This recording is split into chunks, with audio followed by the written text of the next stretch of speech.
So it was a little bit hard to convince them to, use the JCPOA when we had backed away from the table. But it is, and I agree with you, it would have been better had they done it earlier, but at least it is a tool. So we'll cross our fingers that maybe Agreed. the discussions might be helpful. Um, a couple of you just mentioned, but really didn't give us a report on Iraq. What's going on in Iraq right now? So as Iranian influence is weakened with Syria, the Hezbollah being weakened, the Houthis they're sort of weakened, but sort of maybe sitting back and waiting. But what's going on in Iraq? Has the Iranian weakening weakened their hold in Iraq, or is that still something that the committee needs to pay a lot of attention to? Iranian weakening is evident in Iraq. I think we can see this in the muted response from the Iranian-backed militias during the recent fighting between Israel and Iran. It seems that the younger generations in particular want something different in their future rather than increased fighting, and they also recognize their weaker position and inability to be as effective as that could be. And so therefore, they're becoming more and more engaged in interest in domestic affairs. Iraq's prime minister has been somewhat effective in keeping stability and starting improvements on better development of public services in the economy, and there's momentum there that merits U.S. support to continue in that direction.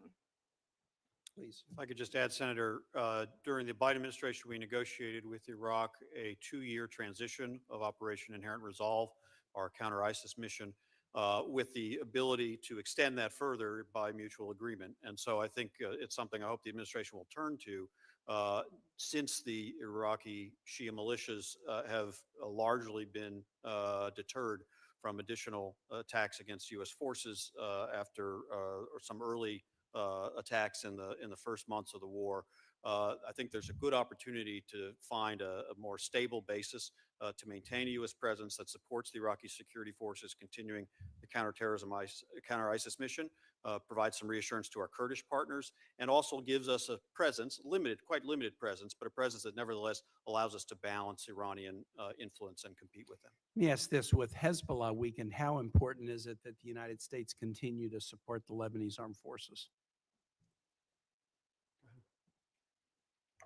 It's critical. The Lebanese armed forces are the state institution that has the legitimacy for maintaining the means of force, and the United States is now quite invested, first from the end of the Biden administration and into the beginning of the Trump administration, to help this new Lebanese government, the president, who's the former commander of the Lebanese armed forces, and prime minister, really build up their capabilities. But critically, it's going to have to include complete disarmament of Hezbollah, which is not a completed process just yet. Let me just say, as I hand it back, Mr. Hook talked about anti-Semitism at home and abroad, and it's very, very serious from whatever direction it comes. We had a hearing yesterday with the president's nominee to be ambassador to Belgium, and we didn't have huge attendance at the moment I was asking him questions, but I pointed out that he was reposting material from a Belgian far-right leader who had been convicted and imprisoned for Holocaust denial and other offenses that were sort of in the anti-Semitism space. When we get to a business committee markup on this individual, I'll present that material when all of us are around the table, because again, whether it's from the left or the right, or whether it's in this country or somewhere else in the world, we got to take it seriously. I yield back. Thank you for allowing me to jump ahead. Thank you, Senator. So I'll do 5. Yes, Perfect. Well, thank you again, panel. Let me begin with a comment Secretary Rubio made before this committee. I asked him about Iran's proxies and how the administration's approach to the nuclear negotiation would be influenced by that. And he made it clear those are 2 separate tracks, which made sense to me at the time, not to conflate the negotiations of Iran's nuclear program with their state sponsorship of terrorism, including the Houthis and Hezbollah and the militias in Iraq and so forth. But that sort of begs the question, how important is it, in your opinion, I turn to you, Mr. Hook and Ambassador Shapiro, how important is it to maintain pressure on Iran's support of those terror proxies? How would you assess the degree of that support today in light of the recent attacks? And how do you recommend we continue to bring the Europeans and regional allies on board with this approach? Maybe we'll start with you, Brian, and then you, Ambassador.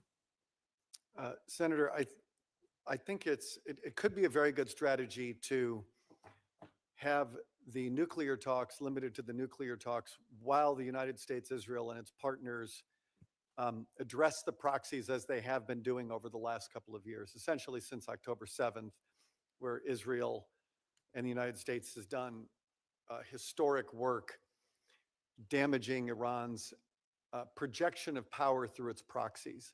And when I think about Iran's military strategy, it doesn't really depend on an army or an air force or even much of a navy. It's proxies and missiles. And then the nuclear program would be something that moves it to a much more significant threat. But until that day comes, they have to focus on proxies and missiles. Both have now, with the exception of the Houthis, have been so, I don't want to overstate it, but to say that they're neutralized. But Iran's power projection is nowhere near where it was. And my hope is that this becomes the new normal for the region. And that you have this strong, I think the Abraham Accords, it originally, a lot of the work was around the UAE and other Gulf countries working with Israel to counter a common threat of Iran. And that work should continue. This is, I think, part of the burden sharing. If we can increase cooperation between Arabs and Israelis to counter extremism, to counter threats presented by the Iranian regime, that is a very good strategy for the United States to get behind. So I support continuing the work to stabilize the region by addressing Iran's proxy warfare in the gray zone, which they have been remarkably successful at. Those same proxies killed 603 Americans in Iraq alone. And so it has been at enormous cost to the United States. But I believe that and then the missiles, obviously in a much different place, taking out the missile production, the missile launchers, and the missiles themselves takes away another power projection capability that the regime has. So the Europeans, I think, are much more alive to the Iranian threat through the war in Ukraine. And I think the Europeans the E3 especially, are in a much better place in some ways because Iranian drones are flying in Ukraine. Thank you. Mr. Ambassador, I'm sorry, you only have about a minute before I turn to the next question. Sure. But please. Well, I agree very much with what Mr. Hook had to say, but I'll just add, Iran remains motivated to try to rearm these proxies. It's going to be very difficult for them initially, but they will look for those openings. If there is chaos in Syria, they will try to find their way between the cracks. They will try to restore.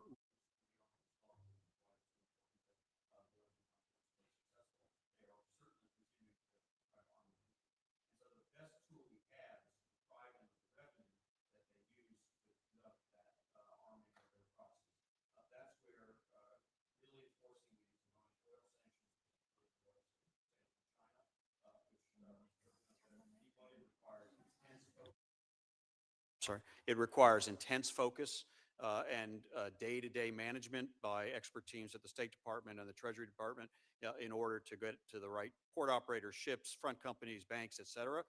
Because once that revenue is going down, as it did during the first Trump administration, and it's come back up, and neither Biden nor Trump at second two has been able to bring it down yet, then you force the Iranian regime to make choices between whether they'll use that revenue, what they have at home, to deal with a very restive population, or if they'll continue to try to squander it on these foreign adventures. Great. Thank you very much. Senator Scott and then Senator Rosen. Okay. Well, first off, thanks. You're very nice.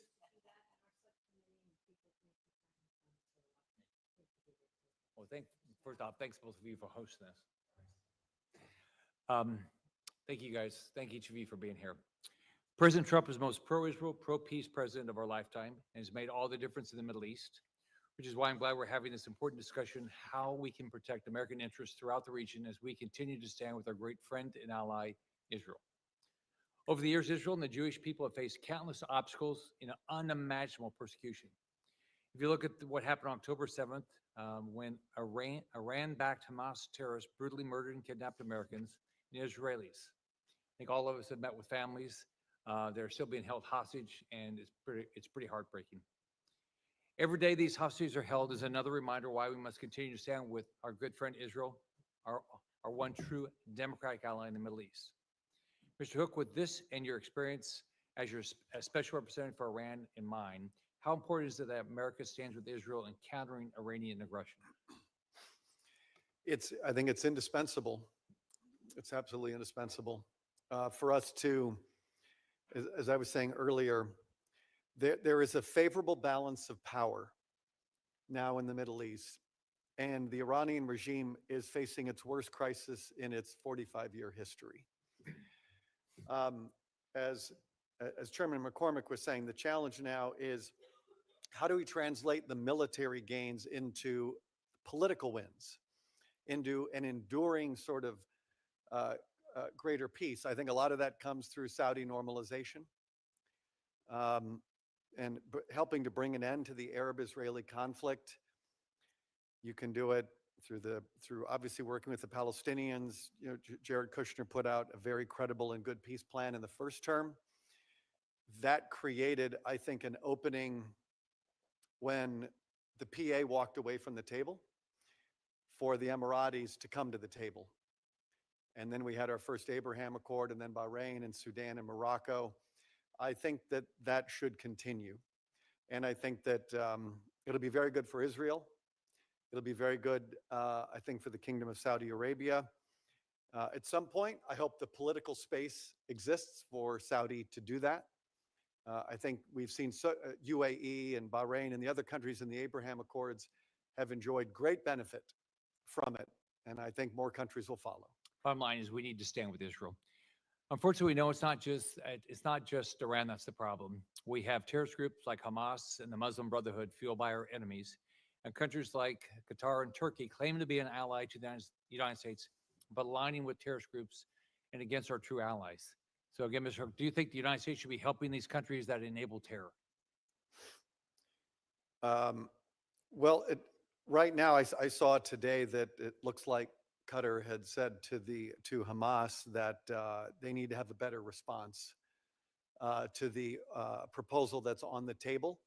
And so it would be very good to have Qatar to continue to pressure Hamas so that we can bring an end to this war.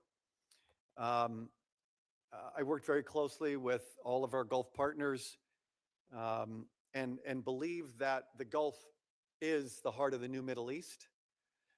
Where you see high levels of Iranian interference, there's a perfect correlation of misery and terrorism and poverty.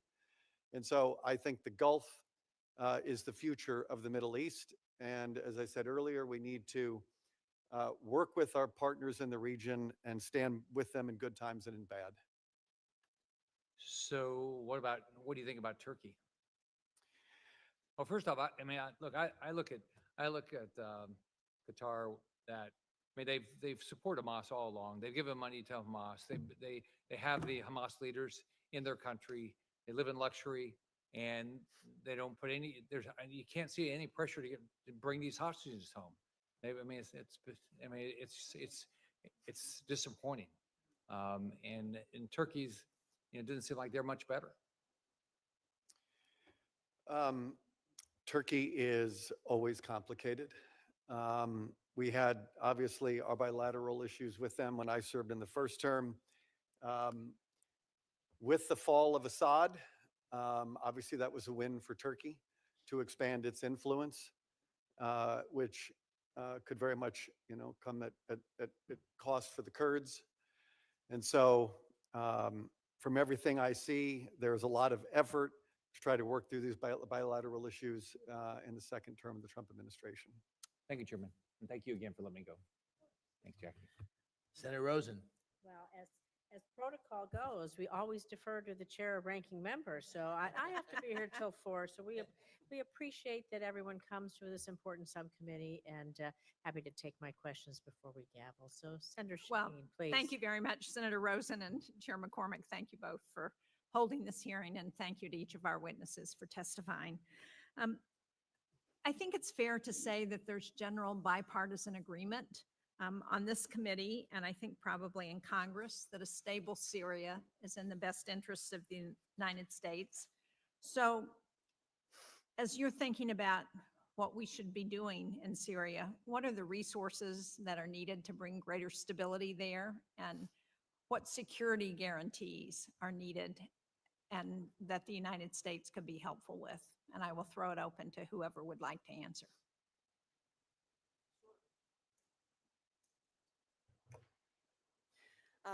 Syria also is at a pivotal moment, coming out of war, but with a very fragile government and society. And I think there are a number of steps that we should be taking now that Syria's met the criteria to lift sanctions on them. They're not perfect, but it's important that Syria succeed. The first is stability and mediation among various sectoral groups. The U.S. was very effective in solving sectoral disputes in the Kurdistan region of Iraq. I think that's one of the keys to their stability in the long term, working between the KDP and PUK. In Syria, we have an opportunity to help Syria become a united country as well. The next is a recovery strategy. There's been a tremendous amount of physical infrastructure destruction, social destruction, public services. 2.4 million children are out of school. A quarter of housing is damaged or destroyed. This will not be rebuilt on its own without financing, accountability, and a lot of coordination. So having a strong recovery strategy that looks broadly at infrastructure, social services, the economy, et cetera, is key. The third, I'll give 4. The third is working on refugee return. What we've learned from studies globally is that the vast majority of refugees never return. And I think if we want to see something different in Syria with returns, something different will need to happen. And that will require enabling conditions in Syria so that refugees can return and find stability and education and jobs. And then finally, Al-Hol and Roj and the ISIS prisons are a remaining sore spot in the northeast. Some 9,000 fighters are in prison, probably likely will be incarcerated for a long time, if not in perpetuity. But there are 40,000 family members, the women and children. Right. Many of the women are criminals also, but the children are not getting adequate education, and having growing up in that environment is a long-term risk to them as well as to future radicalization issues. So those are the 4 steps that I'd recommend. I'm surprised you didn't mention lifting of sanctions. Did I miss that? No, the sanctions lifting that happened last week, and then or a month ago or so, as well as other steps to do so. But I think that there has been rhetoric about lifting the sanctions, but the actual implementation of that is ongoing. So how important do you think that is? I think it's crucial. Syria is not going to recover without funds. They need to rebuild buildings, and that costs money, and that money has to go through banks. And in order to give Syria a chance at not devolving into chaos again, there needs to be funding flowing into it, but done in ways that manage accountability so that it's being spent as intended. And how challenging is the continued bombing from Israel into Syria in terms of preventing the ability of the country to come together? I think all of the violence, the intersectoral violence with neighboring countries, et cetera, is putting Syria in a very delicate spot. It could devolve back into civil war and stay that way for a long time, or it could weather it and go forward. And I think a lot of that depends on U.S. leadership and making sure that some of these conditions are in place, including internal stability, relations with neighbors, recovery, and helping the refugees return. Thank you. Last week, the minority on this committee released this report on China, The Price of Retreat, and it addresses policies that have been put in place since the Trump administration came into office at the beginning of the year. And it talks about ceding ground to China. In the Middle East, we know that Huawei is developing 5G networks in Kuwait, Egypt, and that China has held its first ever joint military drills over Egyptian pyramids. It also serves as an intermediary for dual-use products used by Houthis for their drones. So what does China want in the Middle East? Again, Ambassador Shapiro. Sure. Thank you, Senator. China clearly wants to establish influence, both economic, but increasingly also military footprint and relationships. And so it's one of the reasons ensuring that we remain the security partner of choice for our partners in the region is critical. When we've been negotiating over the last couple administrations the possibility of normalization between Saudi Arabia and Israel, the Saudis have come to us and said, we'd like a security guarantee from the United States, which I think is reasonable to grant, but it must be coupled with clear limitations on Saudi-Chinese military cooperation. That I think would not just help us with the Saudis, but it would actually set a frame for others in the Gulf. And that should be critical. Now, we also have these other presence. We have a small presence in Iraq, small presence in Syria. Those support partners like the Kurds, obviously help continue the counter-ISIS mission. If we were to precipitously remove ourselves from all those areas, it would raise a lot of questions in the minds of various partners, and the Chinese would certainly be looking for opportunities to show, maybe not initially militarily, but economically or with cultural or other kinds of programming, that they are an alternative to us. That's something that is very dangerous for our interests. Well, thank you. I recommend the report to each of you. Thank you, Mr. Chairman and Ranking. Thank you. Senator Rosen, then Senator Daines. Well, thank you. I want to think a little bit about the future. We know what's going on now. We know what we need to do, but I believe we have a big future with the Abraham Accords. And as one of the founders and co-chairs of the Bipartisan Senate Abraham Accords Caucus, I firmly believe the Abraham Accords is a vehicle for regional integration and transformation. Potential Abraham Accords countries, we've talked about Saudi Arabia, have made clear that future expansion of the Accords hinges in part on a durable day-after plan. As for Gaza, it ends in a two-state solution. Ambassador Shapiro, could you just expand on your testimony to discuss the value of increasing the number of Abraham Accords countries, whether they're in the region or outside the region? What countries do you think we could bring next into the fold? And the impact of the day after in Gaza and the West Bank by increasing regional integration and enhancing Israeli security? Thank you, Senator. The Abraham Accords, I want to repeat, were one of the great achievements of the first Trump administration, really of modern Middle East history. They fortunately did not recede, but also sort of stalled during the war. Negotiations continued all through the war with the Saudis on a normalization agreement, and I believe they continue to this day in the second Trump administration. I don't think the Saudis are likely to come to that agreement until the war in Gaza is over. And they have said, the Crown Prince and other Saudi officials repeatedly, they would like to know that there is a pathway to a future Palestinian state. That can be defined lots of ways, but that should be part of this. But I do think their indications that as long as their public and other Arab publics are seeing the scenes of combat and hunger and deprivation out of Gaza, even though they put as much of the blame on Hamas as anybody does, it doesn't create the political context for them to move forward. But we shouldn't just focus on the Saudis. I mentioned the Negev Forum, which has sort of gotten lost in the story. Negev Forum is amazing. I used to chair I used to be be the U.S. chair of the steering committee of the Negev Forum, which is the U.S., Israel, UAE, Morocco, Bahrain, and Egypt. And so as soon as possible, coming out of the war, we need to reconvene that group and show that this is a multilateral organization that can drive the benefits of regional integration and normalization to their citizens with the working groups on water, on health, on education, on tourism, and the like. but it needs to be expanded. Jordan, we were right on the verge of bringing them in before October 7th. They should be brought in. There should be a role for the Palestinians, not maybe as a full member, but the Palestinian Authority should be present. But I wouldn't stop there. Mauritania, Indonesia, some other smaller Arab League members in Africa have expressed interest previously in joining the Negative Forum and building out that sense of a community of U.S. partners, Israeli and Arab, all working together on those regional problems, but also in the context of a day after plan, some of those countries coming to Gaza to fund reconstruction, others coming as the troops of an Arab-led or U.S. partnered security force to provide the security in that interim phase. That's a real opportunity.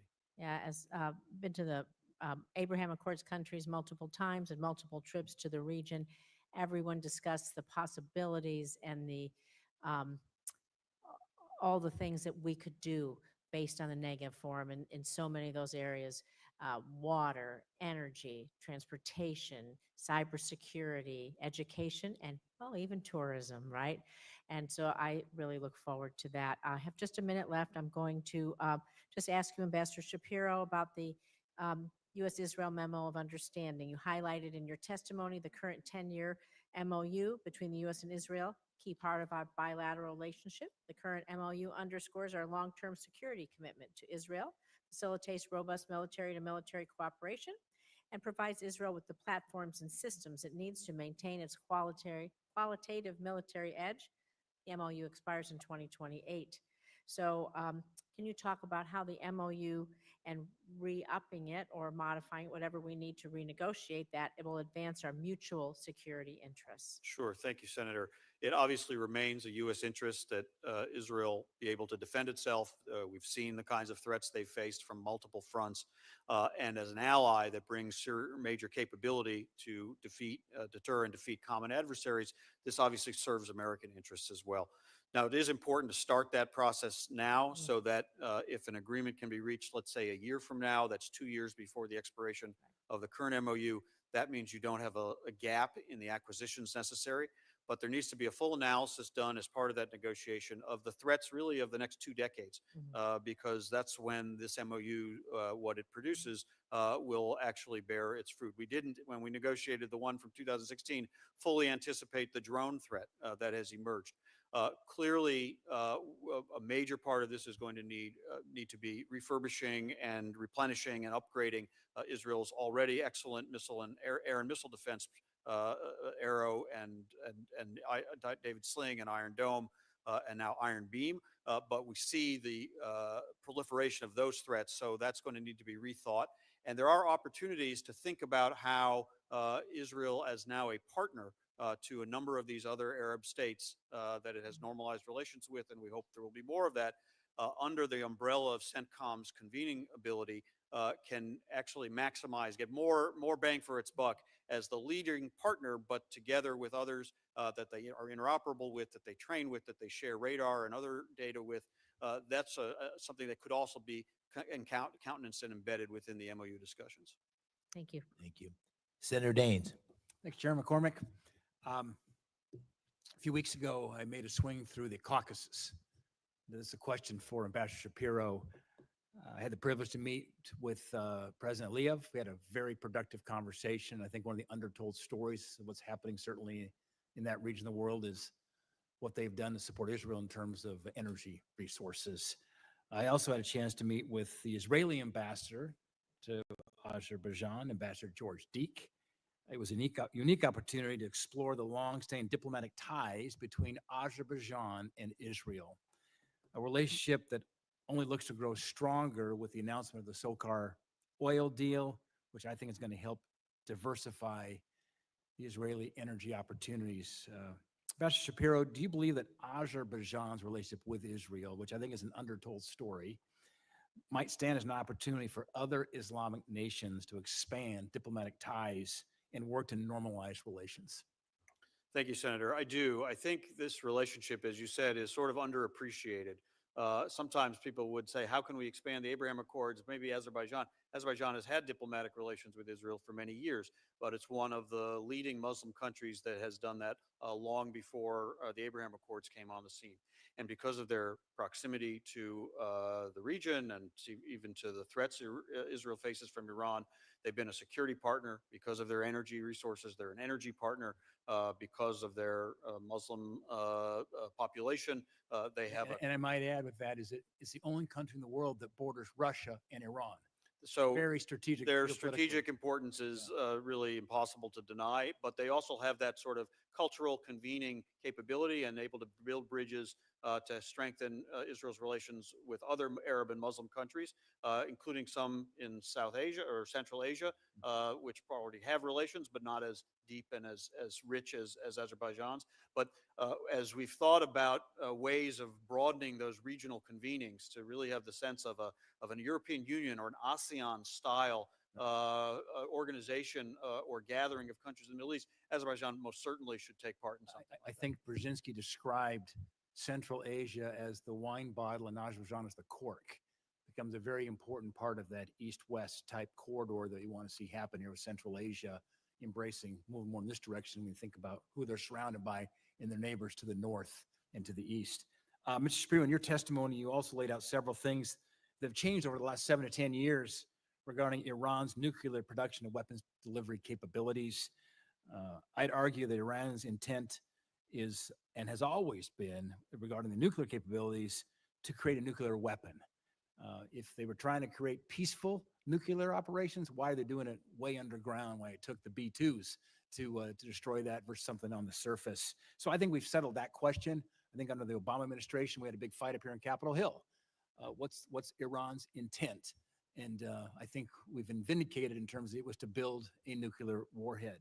Looking at their current capabilities, behavior, and rhetoric, do you believe that the U.S. should be concerned about their space program? Just in the last 24 hours, there have been news reports about the Iranians launching a rocket here for their satellite program. They're saying it's for peaceful purposes. As somebody who's from a state that's a third of our ICBMs, I think differently perhaps around the importance of space is to deliver an ICBM. Do you think their space program is a means for perfecting an intercontinental weapons system?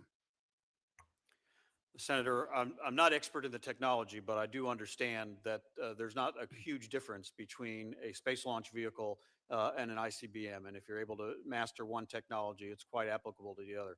What we clearly know about Iran, and of course we knew this in 2015 when the JCPOA was signed, and we knew it in 2018 when the U.S. withdrew from the JCPOA, is that Iran has unbridled hostility. They express it openly. It's their ideology. It's the kind of organizing principle of the regime toward Israel, which they've called for its destruction, toward the United States. They have, of course, pursued a nuclear weapons program. We understand that, but also a ballistic missile program. And we even saw the danger that program in its current state can cause in the destruction that Israel endured. Yeah, which I think is part of the undertold story as well. Israel having to take preemptive action here was around those ballistic missiles, even absence of a nuclear warhead. And they were on a overwhelm path, the systems, the defense of Israel. Exactly. They were on a path to produce 3,000 a year, really couldn't have been sustained. And so it's same risk with an ICBM. Thank you. Mr. Hook, I want to give you a chance to maybe to weigh in on this as well. Yeah, the Iranian regime has been using its space program as a cover for its ICBM program for 10, 15 years or longer. And so I remember when I was working on the UN Security Council, passing resolutions condemning Iran's use of its space program for these purposes, to develop an ICBM capability so they can threaten the United States. Thank you. I'm out of time, Mr. Chairman. Thank you. Thank you, Senator. There's a lot more to talk about here. So There but sure is. Good question. Senator Van Hollen, you made it just under the wire. You are our last set of questions for this expert panel. Thank you. Thank you. Thank you, Mr. Chairman and Ranking Member Rosen, and to all of you, thank you for your testimony today. Ambassador Shapiro, it's good to see you. I think as you've indicated in your testimony, it's very important at some point to convert military gains into sustainable political strategic gains. And that's also is true with respect to the changes in Syria. And I want to get to that in a moment. First, I do want to focus on Gaza. because President Trump came to office saying on day one he was going to end the war and get the hostages released. And here we are many months later, and we're not there yet. And in fact, more civilians are starving to death in Gaza today than at any point previously during this war. And you testified with respect to this entity that's been established, the so-called Gaza Humanitarian Foundation. Clearly not working, clearly broken. I'm just looking at the headline, the UN chief slams US-backed Gaza aid operation, quote, "It is killing people." Mr. Chairman, I'd like to include in the record a very short statement from the World Food Program about an incident just the other day where they were trying to deliver food into Gaza. So included. People got killed. And just in today's Haaretz newspaper, they say that this centers have become death traps. Every day, dozens of people are killed, usually by Israeli soldiers who try to control the mobs with live fire. To date, more than 1,000 Palestinians have been killed at distribution centers en route to them or near trucks carrying food. Ambassador Shapiro, I saw your testimony. I agree with your point that we need to replace this with a system where we kind of flood the zone with food. Could you just elaborate on your idea? Thank you, Senator. So the problem the Gaza Humanitarian Foundation is trying to solve is a real problem. That is Hamas hijacking food for its use and to use as a method of political control. I think Hamas bears the lion's share of blame for the hunger that many Palestinians are experiencing. But the way the foundation is designed, it's in very limited locations. It requires Palestinian civilians to transit long distances over land and near Israeli military positions. And as you said, it's caused numerous incidents where people have been killed, probably sometimes by Hamas, but sometimes by Israel's own admission, by Israeli fire as well. So it's not working. It can be part of a broader solution. The Flood the Zone strategy could include more distribution points for the Gaza Humanitarian Foundation. One of the problems is those distances people have to travel, and they're only really clustered in the south with one central location. But if they were across the full territory of the Gaza Strip, and it was accompanied by an additional zone flooding by other resources, what it does is it reduces by market value the monetary value of that aid, and it reduces Hamas's ability to use it for political control, as well as making more aid available to people. It's not going to completely solve the problem because Hamas will always take its cut. And that is a legitimate problem that the Israelis have highlighted. But the way this is structured, it's just too dangerous, and it isn't working the way to solve the problem the way it needs to be solved. Yeah, look, nobody wants to see any food aid diverted to Hamas for its gains. There's no clear information that somehow this food is not also getting to Hamas. And I would just refer you and others to the statements of our former Ambassador Satterfield and Cindy McCain, who said that there's been in the old system, there was no systematic diversion to Hamas. They found no evidence of it, despite asking the Israeli government for proof many times over. Quickly turning to Syria, I was glad to see the Trump administration lift the embargo, the blanket sanctions, but I did argue that we should put in place immediately snapback provisions tied to making sure they hit standards, including protecting minority populations. We've seen these awful killings in the South and other parts of the country, Alawites, Druze, Christians, and others. So do you think that the Trump administration should do a better job of being clear as to what activities will cause the sanctions to go back into place? Senator, I do. I think the gamble, it is a gamble to lift sanctions as quickly and as fulsomely as President Trump announced in Saudi Arabia. But I think it's the right gamble to give this transitional government a chance to find its footing. But it has to be held accountable in all the ways you described, how it treats minority populations, inclusive governance, obviously corruption, and things of the like. And when we see what happened recently with massacres of the Druze population, and maybe earlier there were some in the Alawite areas, that needs to be properly flagged as something that if it continues, there has to be maybe some off-ramp or some trajectory that will not lead to the full lifting of sanctions. Of course, Congress will have its say, and you might be able to build in some off-ramps or some rather snapback provisions on those congressionally instituted sanctions that you'll have to legislate to remove. So you may have an opportunity there. It also, when we see that kind of brutality against one civilian population or one minority population, it raises doubts about for all of them. And in particular, the Kurds who manage the counter-ISIS efforts and the detention facilities in northeast Syria and are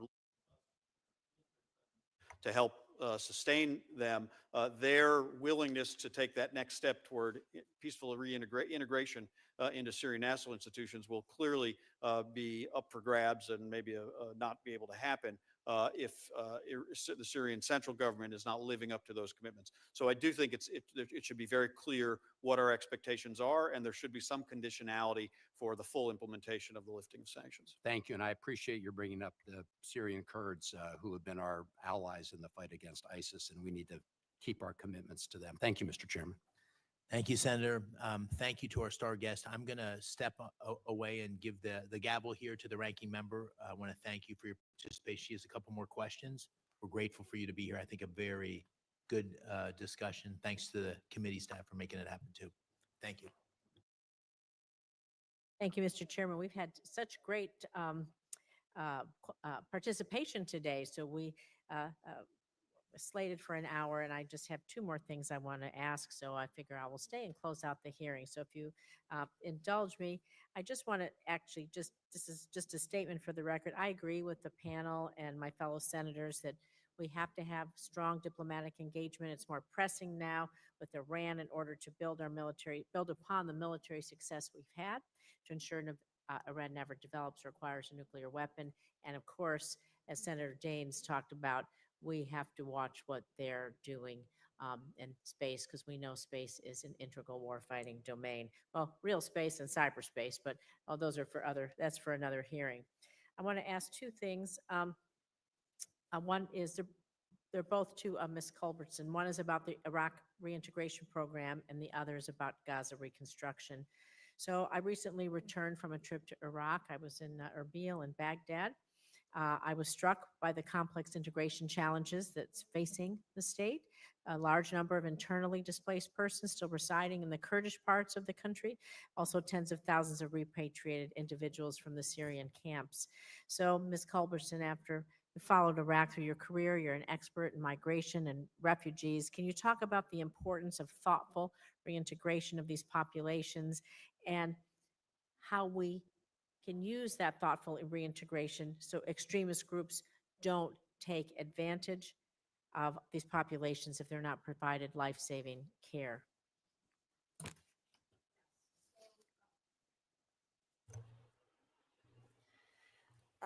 Iraq still has about 1 million internally displaced people, along with hosting a lot of Syrian refugees. What we've found in a number of our studies is that it's very difficult for host countries in the Middle East to absorb the refugee populations that they have. And some of that is based on policy. So a couple of the policies are not allowing refugees to fully participate in labor markets. There's not enough aid to go around, so not being able to work and have jobs then puts these people in a bind and leads to a lot of poverty. The Kurdistan region of Iraq is one of the few places that actually allows the refugees and the IDPs to work, but its economy is pretty constrained, and they have not been able to do so as much. So for refugees to integrate into the Kurdistan region of Iraq, the issue there is largely economic rather than policy. To help Syrian refugees return, as mentioned, in our studies, when we've looked at global refugee situations, the vast majority of refugees don't return. On average, 10 years after the end of a conflict, only about 30% of refugees have returned. And so a lot of this is because the conditions in the source country are not sufficient for them to voluntarily want to go back. Those are some of the conditions that we've talked about here, which are needing to have stability and not being afraid of violence upon return. In Syria, about a quarter of housing was destroyed, and then among abandoned housing, squatters moved in. So if refugees want to return, there's no place for them to live. The schools are not sufficient to absorb large numbers of people. The labor market can't either. So the United Nations is anticipating a million or two returnees over the next year. I think this number would be very hard to attain without having additional activities to make Syria stable and a place where refugees can go and stay and see that they will have a stable, safe life. Thank you. And actually, I'm going to ask everyone really quickly for this is my last question, because we all know that we need to see the release of the hostages. We all know that we need to have humanitarian aid come in and help the people in Gaza, and we all hope for the day after.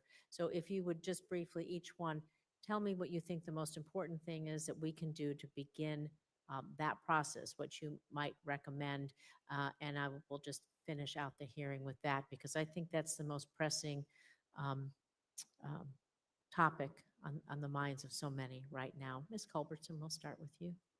Sure. There are a lot of needs for the Gaza day after. The first one that always comes up is security. I'll let my co-panelists speak to that. A huge issue is the level of destruction and where Gazans can live. Assuming the vast majority of Gazans stay in Gaza, which is, I think, fairly well agreed upon, 70% of housing is damaged or destroyed. And we did a study on how can Gazans stay in Gaza and where can they live. And what we found is that a couple things. First, that the damage is not it's not universal. There are neighborhoods that can be rehabilitated. And so investing in those in a method we're calling incremental urbanism. Second is developing a new type of camp. What we've also found is that once our camps are set up, they tend to last forever in perpetuity and in the initial ways, the street and block structure that they were set up. So develop better camps. It will be years before Gaza can be fully reconstructed, and so the camps set up now will be long-term homes for some people, so make them better. And then third is allowing, raising and reconstruction and development of new neighborhoods. And there is open land in Gaza. So I think a key recommendation is once the security and Hamas questions are settled, come up with a Gaza-wide plan for where and how people can live. And we think that there are evidence-based ways of providing for those. Thank you. Quickly, Ambassador. Senator, on the security issue, once there's a ceasefire and once we have a declared end to the war, there is going to be a gap before you can have a fully empowered Palestinian Authority affiliated peace security force. And that should be filled by an Arab force, or maybe other countries besides just the UAE, Egypt, Morocco, maybe Indonesia, I think has shown interest in participating. And CENTCOM has a plan for what an interim security mission for Gaza could look like. Troops from those countries supported by the United States without boots on the ground in Gaza, but from Egypt or elsewhere in the region to provide some of our unique capabilities and support functions. And let that be sort of the bridge until you get the U.S. trained from U.S. Office of Security Cooperation, Palestinian security forces ready to come in and play that role. But all of those countries have said to us, we're not going to come in to fight Hamas. So Hamas needs to actually be removed. And Israel has done a great deal of damage to it militarily, but the remnants are going to have to be sent out. And so one of the sort of end game negotiations needs to be the exile of the remaining commanders and at least a critical mass of some of the fighters. And we have a model for this. In 1982, 14,000 PLO cadres were evacuated from Beirut. It was a U.S.-led diplomatic initiative. They were sent to locations around the region. It's not going to be those numbers. It would be considerably less than that. And so this can be done, but it's going to need to be done to get the participation of those Arab countries to come in and play that interim security role. Thank you. Mr. Hook, last comments? The only thing more complicated than the day after is how we get to the day after. And I think we still have a tough period ahead. If Hamas were to lay down its arms, there would be peace. But they don't want to, and they want to continue. There aren't many examples in the history of warfare where a combatant as part of its war strategy, uses its own people as a human sacrifice. Mhm. And this war has been a calamity for the civilians in Gaza. And the suffering is immense. And if Hamas were to put down its weapons, we could be in a much different place. But they have the hostages as their leverage, and they use the hostages, the Israeli hostages, no differently than they use their own people. And so I hope that all of this diplomatic effort with many parties is going to lead to a ceasefire, which can then lead to something more enduring. I like a number of the ideas that have been proposed here. It's going to be a lot of work to even get to that point, and then the day after is in some ways itself complicated. Well, I want to thank you all for being here. I do like that, Ms. Culbertson, I'm going to probably steal this from you, but helping around the world, whether it's defense, diplomacy, or development, it's not charity, it's strategy. I think the three of you have shown in your strategic thinking, research, analysis, and careers how important that all is. So, the closing business. The hearing record will remain open until the close of business tomorrow, July 24th.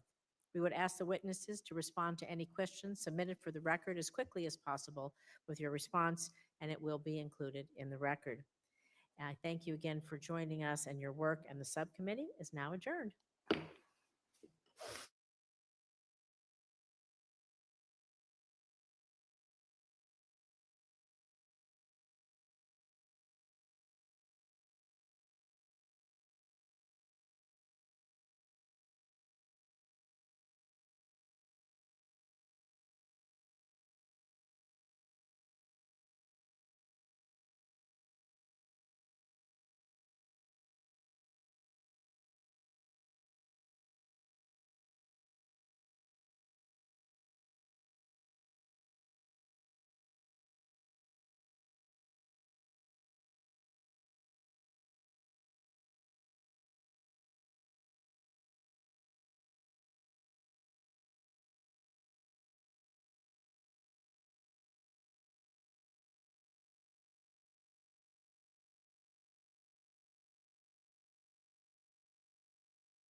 Charge, and you will be banned from the committee for a year.